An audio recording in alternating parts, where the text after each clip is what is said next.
I came here to die with you. I'll live with you.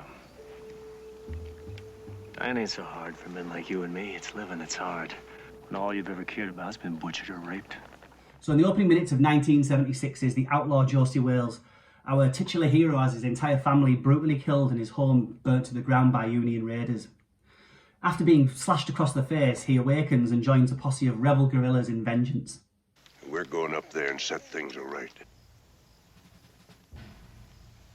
I'll be coming with you. And what we see next is a mini montage of Wales and co gaining a fearsome reputation by violently running amok during the Civil War. It's an interesting glimpse of what this film could have been, a violent wartime action fest, a story of bitter and bloody revenge. The fact that this isn't is the film's biggest strength. It chooses not to be yet another Western revenge tale and to be something much more interesting. Let's check it out.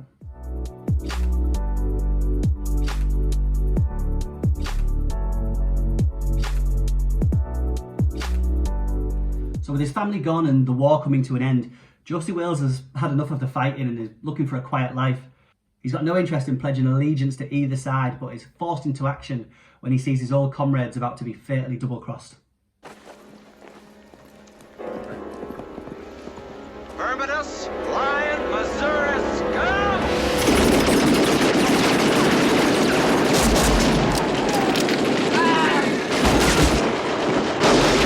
So it's here he must go on the run across a country that knows his name, as his violent deeds have made him infamous. Josie Wales. What's say? So the Outlaw Josey Wales sees Clint Eastwood stalked by the army and opportunistic bounty hunters, and as such he heads for the safety of the Indian nations. With a ragtag bunch of companions with whom he finds himself saddled, a return to a peaceful existence seems within reach. So along his journey, Eastwood bumps into various characters in peril that decide to follow him, and this is where the strength of the film lies. See, Josie Wales is a loner really, and it's great seeing him suffer as he unwittingly attracts a constant stream of fellow social misfits. By the end of the film, he's pretty much assembled a makeshift family and brought together a bunch of lonely outcasts. He even gets a dog. So let's have a quick look at some of these characters. Firstly, my favourite is the old Cherokee Lone Watty, brilliantly played by Chief Dan George. I think he gets some of the best lines of dialogue in the entire film and brings some comic relief without being too silly. I didn't know there were others that hadn't surrendered. I didn't surrender neither, but they took my horse and made him surrender. They have him pulling a wagon up in Kansas, I'll bet. Eastwood goes on to rescue a young Native American girl from the sickening clutches of two perverted villains. She becomes a temporary mother figure for the group and even bizarrely gets involved with romancing the old chief. Is there something wrong? Nope. I guess you were right. I ain't that old after all. We also have the grisly old battle axe Grandma Sarah and her light-headed granddaughter Laura Lee, played by Sondra Locke. It was on location here that Locke and Eastwood first met and fell in love and spent the next 10 years making movies together. So there are other colourful, almost comedy characters scattered around the film. I think Eastwood is well aware of how low-key and brooding he can be, and that's why he fills films like these with characters like this to help lighten the tone. Eastwood himself is of course great in the Outlaw Josey Wales. He brings his now trademark gritted teeth fury to the role. He has that really dry as sand wit, and I can't talk about this film without mentioning Eastwood's trademark tobacco spitting. I always remembered him spitting on the poor dog throughout the movie, but had totally forgotten that he spits on just about everything that crosses his path here.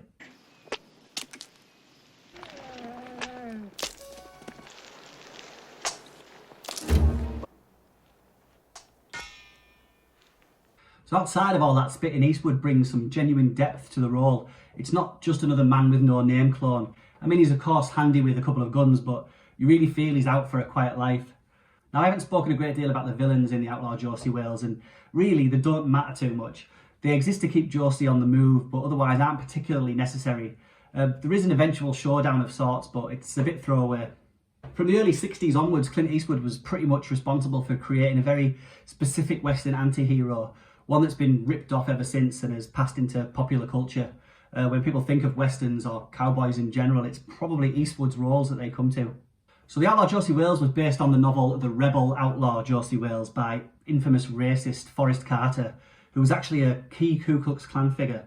Thankfully, Eastwood, who also directs Josie Wales, doesn't use the film as any kind of white supremacist nonsense, but uses it as a platform for peace and a general message of equality, but also some shooting too. So The Outlaw Josey Wales is not really a typical Western. It doesn't feature wall-to-wall shootouts or a central character who guns his way through endless villains. But much like Eastwood's later masterwork Unforgiven, it's the story of a former outlaw who's lost his family but is given a second chance to rebuild it and, in a sense, atone for his history of violence. Some of my favourite scenes in the film are between Eastwood and Chief Dan George. They're both veterans of the frontier, obviously from totally different backgrounds, but they develop a respect for one another that I think helps Eastwood's character reach some different perspectives in the film. After I get to liking someone, they ain't around long. I notice when you get to disliking someone, they ain't around for long either. A standout scene resulting from this sees Wales go off to face against some Comanche warriors late in the movie. And you'd expect a Wild West bloodbath, but we go in another direction altogether and you see two great warriors talk about the possibility of peace. It doesn't really hide its political subtext very well, but in the end it's a more powerful scene for not having bullets and blood flying about. Governments don't live together, people live together. Governments, you don't always get a fair word or a fair fight. Well, I've come here to give you either one, or get either one from you. Even though The Outlaw Josey Wales was released in 1976, it's actually one of Eastwood's last westerns. If you don't count 1980's Bronco Billy, Eastwood wouldn't really make another out-and-out western for about 10 years, until 1985's Pale Rider, which I'm also a big fan of. Then he comes full circle with what feels like his final word on the genre in 1992's Unforgiven. So Josie Wales is almost a prototype Unforgiven in a way, but that's not to take anything away from it. It stands up there in the pantheon of great westerns. Eastwood here had taken learnings from his previous directors, Sergio Leone and Don Siegel, and found a perfect fusion between the two. Go check it out.